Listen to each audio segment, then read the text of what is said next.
ওষুধ খেয়ে তো শুয়েছিলাম।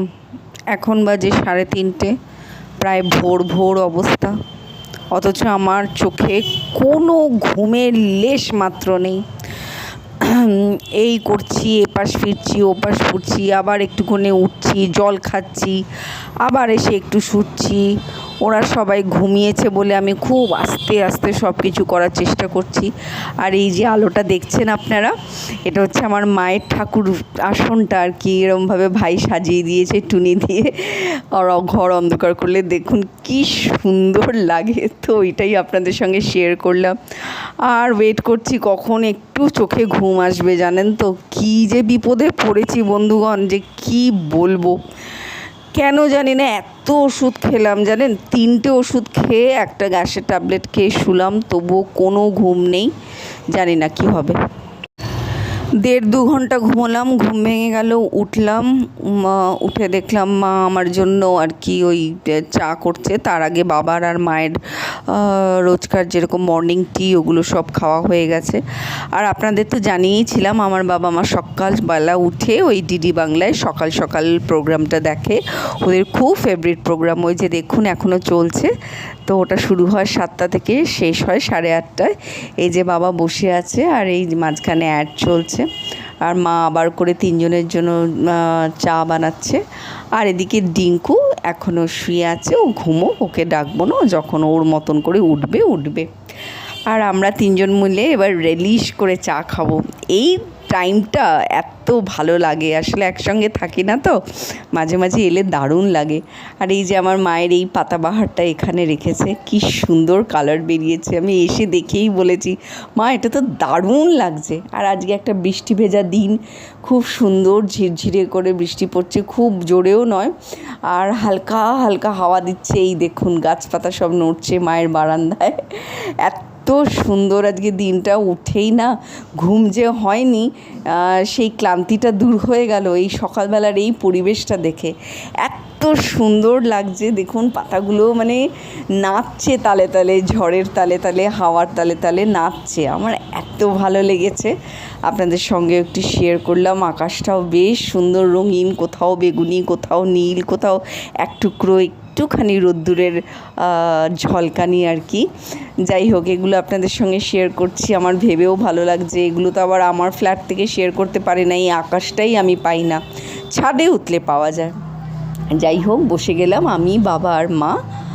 এই যে এটা চায়ের অ্যারেঞ্জমেন্ট নিয়ে, আর মা 3 জনকে বলছে নাও নাও চা রেডি, সবার জন্য চা শুরু করে দাও খাওয়া।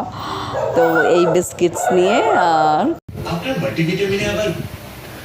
সবে মাত্র চা পর্ব শেষ হলো, বাইরে নেমেছে ঝমঝম করে বৃষ্টি, আর এখন ডিঙ্কু উঠেছে। মা ওই যে আবার গেছে চা বানাতে। আজকে মা চা বানিয়েছে আদা তুলসী দিয়ে। আর এই টোটকাটা কালকে রাতে ভাই আমাকে দিয়েছে, বলেছে সকালবেলা উঠে সবাই মিলে এই রকমভাবে চা বানিয়ে খাবি। তাই মাকে বলেছি, ভাই বলেছে খেতে, আর মা আজকে সকালবেলা ওই জন্য তুলসী পাতা তো মায়ের বারান্দাতেই আছে, আর আদা দিয়েছে, দিয়ে দারুণ করে একটা চা হয়েছে। এত লোভনীয় চাটা যে আর একবার খেতে ইচ্ছে করছে, তো ডিঙ্কুর জন্য বানাচ্ছে, দেখছি আর একবার ট্রাই করা যায় কি না। তারপর শুরু হবে রান্না পর্ব। মা গেছিলো, আমি তখন ঘুমাচ্ছিলাম। আমার ঘুম আজকে একদম সুস্থ, আজকে আমি একদম সুস্থ। আর গায়ে হাত পায়ে ব্যথাটাও কালকের মতো নেই, জ্বর তো নেই, কিন্তু ওই যে কালকে রিক্সায় উঠতে গিয়ে যে হ্যাঁচকাটা লেগে গেছিলো আমার ডান দিকের কোমরের ওখানটা, ওইটা এখনও আছে। এছাড়া আমি একদম কোয়াইট ফিট অ্যান্ড ফাইন। আর আমি ভোর 4:30 নাগাদ ঘুমিয়েছি, সারা রাত ঘুম আর আসেনি, জ্বর বা অন্য কোনো কারণে না, ঘুমটা আসেনি সামহাও। আসলে কালকে সারাদিন ওষুধের ঘরে এত ঘুমিয়েছি বোধহয়, তার কারণে হতে পারে। আর ওই জন্য ভোরবেলাটা পুরো ঘুমোচ্ছিলাম। মা সকালবেলা উঠে বাজার যাওয়া মায়ের অভ্যেস, তো মা বাজারে চলে গেছিলো, মা বাজার টাজার করে নিয়ে চলে এসছে। আর আমি উঠেছি তখন 8:30, আর বাবা বোধহয় তার আগে উঠেছে 7টা-8টায়। মানে আমি উঠে দেখলাম আমি আর ডিঙ্কা ঘুমাচ্ছি, আর বাবা টিভি দেখছিল, মা গেছিলো বাজারে। তারপর মা আসার পর এই সবাই মিলে চা খাওয়া হচ্ছে। আর আপনাদের সবাইকে আরেকটি শুভ সকাল এবং very good morning to all of you. আর আজকে হচ্ছে 19th of July, আর দিনটি হচ্ছে আজকে কী বার, শুক্রবার। আর ভাইরাল ফিভার সব জায়গায় হচ্ছে মোটামুটি, বারে বারে বলছি আপনাদের সবাই খুব সাবধানে থাকবেন। আর যদি হয়েও যায় ভয় পাবেন না, সঙ্গে সঙ্গে প্রিকশন নেবেন এবং মেডিসিন স্টার্ট করে দেবেন। মানে অবশ্যই অ্যান্টিবায়োটিক খাওয়ার আগে যাদের হার্টের অসুবিধা আছে তারা অবশ্যই ফিজিশিয়ান কনসাল্ট করে তারপর খাবেন, কারণ অ্যান্টিবায়োটিক খুব কড়া একটি ডোজ। চলুন দেখতে থাকুন আমার ব্লগটা, সারাদিন কি কি করছি। কালকে রাতে বলেছিলাম না মায়ের হাতে খাবার খেলে আমি একদম ফিট অ্যান্ড ফাইন হয়ে যাবো, এই যে হয়েও গেছি। বিভিন্ন রকম খাবার ডিসপ্লে করা আছে, শো করা আছে, প্রেজেন্ট করা আছে। তার মধ্যে একটা হোল পোর্ক আছে। Whole pork it is clear and stuff by সাম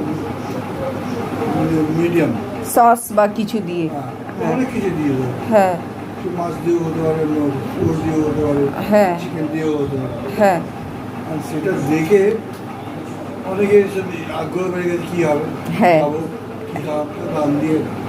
খেতে তার দাম তো বেশি হয় না, যদি হ্যাঁ, দিয়েছে খেয়েছে। আমাদের সঙ্গে যারা করতো সবাই অনেকেই এবার অংশগ্রহণ করেছে, হ্যাঁ। ভালোই লেগেছে অনেকে, কিন্তু অনেকে ঘেন্না করে। আচ্ছা দাঁড়াও, হ্যাঁ বলো। অনেকে ঘেন্না করেছে, অনেকে খেতে চায় না। এই সেইটারই একটা গলিশ খাওয়া আছে, ভিন্ডালো বলে, vindaloo pork vindaloo, pork vindaloo. Vindaloo it's very famous and tasty, most tasty. Pork vindaloo is a saucy gravy type, আর ওই রকম স্টাফ উইথ সামথিং, দারুণ লাগে। বাবার সঙ্গে একটু গল্পে বসেছি, আর বাবা একটু 5 স্টার কুইজিন নিয়ে একটু আলোচনা করছে। সবসময় আমাদের মধ্যে হয়, আমার আর বাবার মধ্যে। ভাই থাকলে আমি, ভাই বাবা মা অংশগ্রহণ করে, বা ডিঙ্কা থাকে। এটার কারণ হচ্ছে বাবা হচ্ছে তারাতলা হোটেল ম্যানেজমেন্ট স্টুডেন্ট ছিল, আর বাবা আর প্রফেশন একই তো নাম ছিল, মানে ব্যাপারটা তো একই। হ্যাঁ, তো ওই আর কি। তো পরবর্তীকালে বাবা বলছে পরবর্তীকালে ওটার নাম, ইনস্টিটিউটের নাম তারাতলা হয়। আর বাবার ওয়ার্কিং প্লেস ছিল পার্ক হোটেল। আর বাবার আর কি ওই জন্যে বাবার সব কিছু কথাবার্তার মধ্যে 5 স্টার কুইজিন, বিশেষ করে খাবার, কত রকমের ড্রিঙ্কস হয়, কত রকমের, আমরা মানে অর্ধেক, এত আলোচনার পরেও আমরা অর্ধেক জানি না। যেহেতু বাবারা ওখানে কাজ করতেন ওই জন্য বাবা জানে, তো সেই আর কি। ফ্রেঞ্চ ট্রেডিশনাল ড্রিঙ্কস, ব্র্যান্ডি, বাগারা বাগারা অনেক কিছু আছে, এবং দুর্দান্ত খাওয়া সেটা বলে বোঝানো যায়। হ্যাঁ, বলে বোঝানো যায় না, সে তো ঠিকই।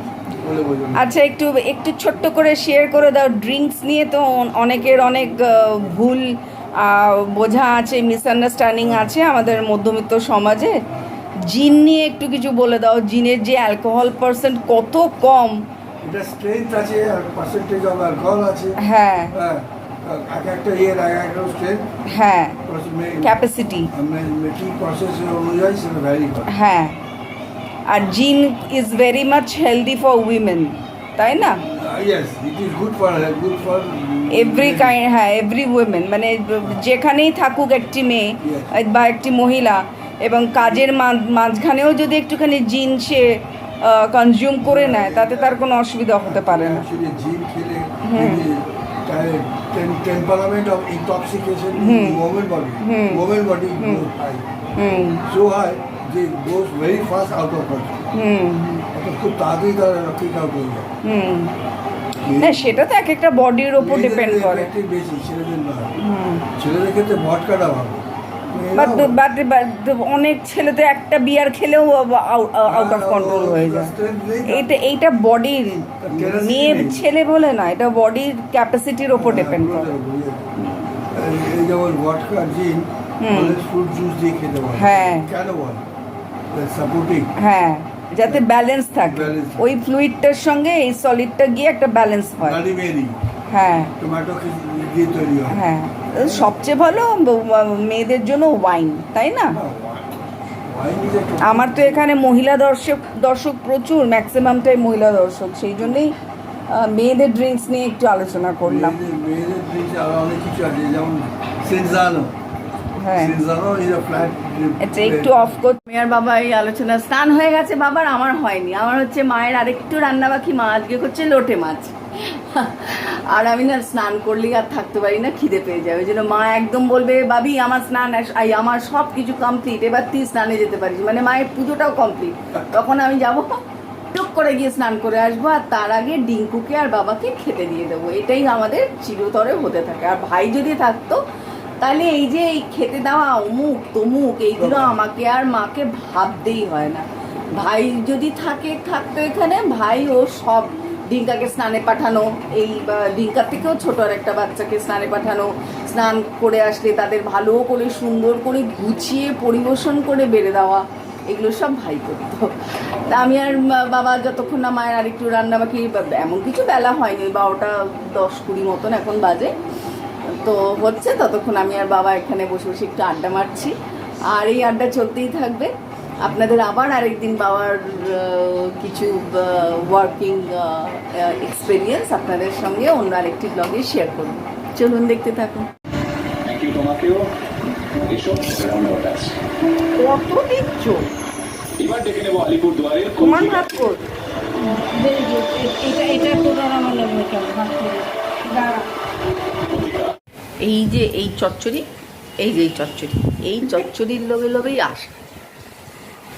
এইটা যদি না খাওয়া যায় মাসে একবার করে, তাহলে জীবনই বৃথা, বুঝলেন তো? আজকে তো দেখালাম আপনাদের এই যে নানান রকম সবজি দিয়ে, কাঁঠালের দানা দিয়ে চচ্চড়ি, আর হচ্ছে লোটে মাছ, আর হচ্ছে বাটা মাছ, বাটা মাছের ঝাল। রুই মাছ আমি খাই না, মানে খাই, মানে এই সব পেলে রুই মাছ আর দরকার হয় না। তা আমি আর মা এখন খেতে বসে গেছি, আর দাদুর আর নাতির আগেই খাওয়া হয়ে গেছে। প্রায় 1 ঘন্টা হলো, এসে এগুলো সব কাদা কাদা হয়ে গেছিলো। এইটার এই দিকেরটা ডিঙ্কার জুতো, ওটা আমার জুতো, ওগুলো সব ধুলাম। আর ডিঙ্কু আজকে আসেনি বলে আমি ধুয়ে নিলাম ডিঙ্কার জুতো, না তো ওই ধোয়ে। আর এই ফ্যানটা এখানে চালিয়ে রেখেছি যাতে শুকায় মোটামুটি তাড়াতাড়ি। চলুক, রাত্রে একেবারে নিভিয়ে দেবো। দিয়ে স্নান করলাম, এখন বাজে ওই 15-10টা মতন।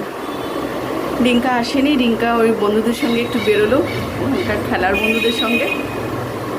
তা একটু রাত হবে, তার মানে ঠিক আছে তুই থাক, ও কালকে ফিরবে। আর আমাকে আজকে ফিরতেই হতো, আমার বাড়িতে বেশ কিছু কাজ আছে কাল থেকে, আজকে আর পারবো না। আর একটু কাজটা এগিয়ে রাখলাম, ওই জামা কাপড় জ্বরের যা যা ছিল সব ধুয়ে দিলাম, আর জুতোগুলো ধুয়ে দিলাম। আর বাকিটা ওই চাদর টাদর যেগুলো জ্বরের ছিল আর কি গতকালের, তো ওগুলো আবার কালকে ধুবো আর কি।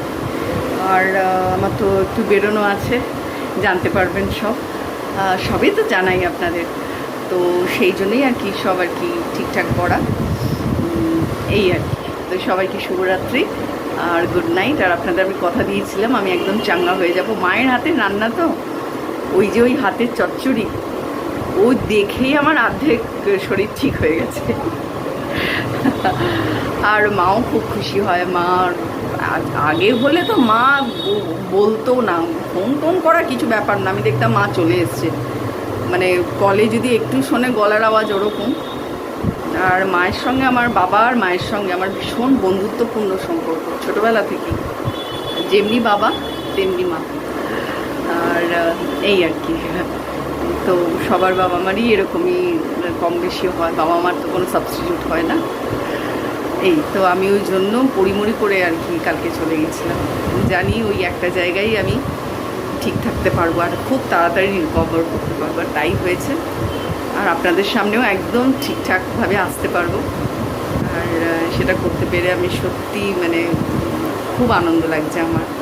কারণ আপনাদের সামনে না ওই ভাল লাগছে না, শরীর খুব খারাপ, এই নিয়ে আসতেও ইচ্ছা করে না, আবার না জানালেও নয়, কারণ না জানালে একটা মিথ্যাচারিতা হয়ে যাবে, ওইটা নিয়ে ব্লগ হয় না আর কি। যাই হোক, আমি একদম ফিট অ্যান্ড ফাইন, আর আপনাদের ভালোবাসায় আর আপনাদের আশীর্বাদে আর আমার মা বাবার ভালোবাসার জন্যও হয়তো এত তাড়াতাড়ি রিকভার করতে পারলাম। আজকে যখন আসছি একটু মনটা আনছান করলো, কারণ বাবার বোধহয় হালকা জ্বর এসছে, হবেই এটা, কারণ বাবাদের ওই ফ্ল্যাটের আশেপাশে প্রত্যেকের এই জ্বর, প্রত্যেকের। তো ওই আর কি বাবাকে বললাম, বাবা একদিনের ব্যাপার, আর বাবা তো একদম কথা শোনে না, ভীষণ বাচ্চাদের মতন। তো আমি ওষুধ টষুধ ভাই ওখান থেকে আর কি ডিঙ্কাকে বলে দিল, ডিঙ্কু ওষুধ দিয়েছে, দিয়ে ও বেরোলো একটু বন্ধুদের সঙ্গে। তো বাবাকে আমি পই করে বলে এলাম যে মা যেটুকুনি যা বলবে ট্যাঁটু না করে সব একদম কথা শুনে খাবে।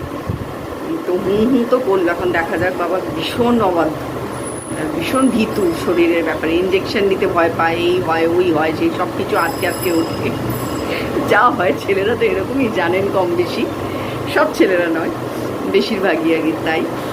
তো এই হলো ব্যাপার। তো ওর জন্যই আর কি, আর আমাকে আসতেই হতো, আমার কাজগুলো কালকে আর পরশুর মধ্যে সেরে ফেলতে হবে।